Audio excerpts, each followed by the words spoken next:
Well, Collingwood have stood down troubled star Jordan Goey after he was arrested in New York over an alleged assault. For the latest, let's bring in Drew Jones, who is in Melbourne. Drew, what happens next for Goey and Collingwood?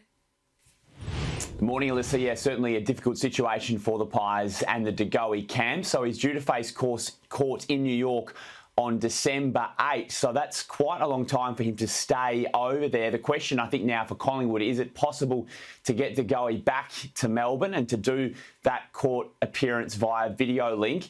If they are able to do that, we understand that Collingwood's preference would be to get Goey back to Melbourne, back surrounded by, I guess, people, loved ones, etc., and back into an environment where he can go back to living a normal life as possible as they try and sort through this situation, which is extremely challenging. So allegedly forcibly touching a woman and then involved in a fight with a friend, so charged with assault as well. And out on bail, he does have some bail conditions, needs to check in via phone once a week. So Collingwood did release a statement last night. They have stood down Jordan Goey for the foreseeable future indefinitely. The club will continue to pay Goey under the terms of his contract until such time as an outcome to proceedings against him in the United States is reached or a more complete account of events is established. In the interim, Goey will not be permitted to train or play with Collingwood or make use of club resources, staff or facilities.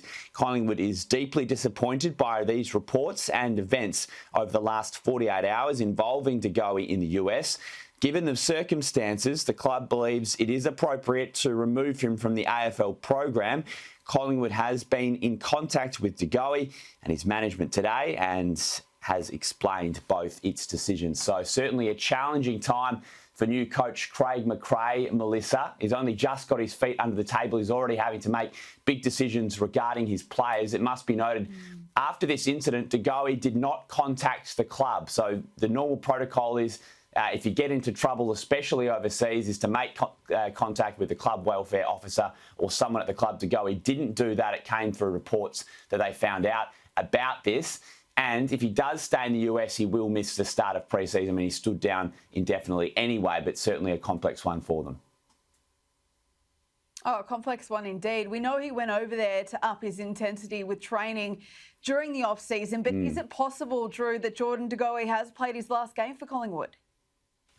Yeah, I don't think you can rule that out. I think if court proceedings go and he's found guilty, Collingwood may make the decision to cut him from the program entirely. I guess the big thing to consider here is he does have a history with off-field events, so he was cleared of any wrongdoing after he was charged with indecent touching a few years ago in Melbourne. So we have to note he was cleared and found not guilty of that, but he's had drink driving charges. He's had an incident where he lied to the club after getting into a fight at a bar in St Kilda. There's always been little things off to the side with Goey and the way that he conducts himself away with football, which have probably never really sat comfortably with the club.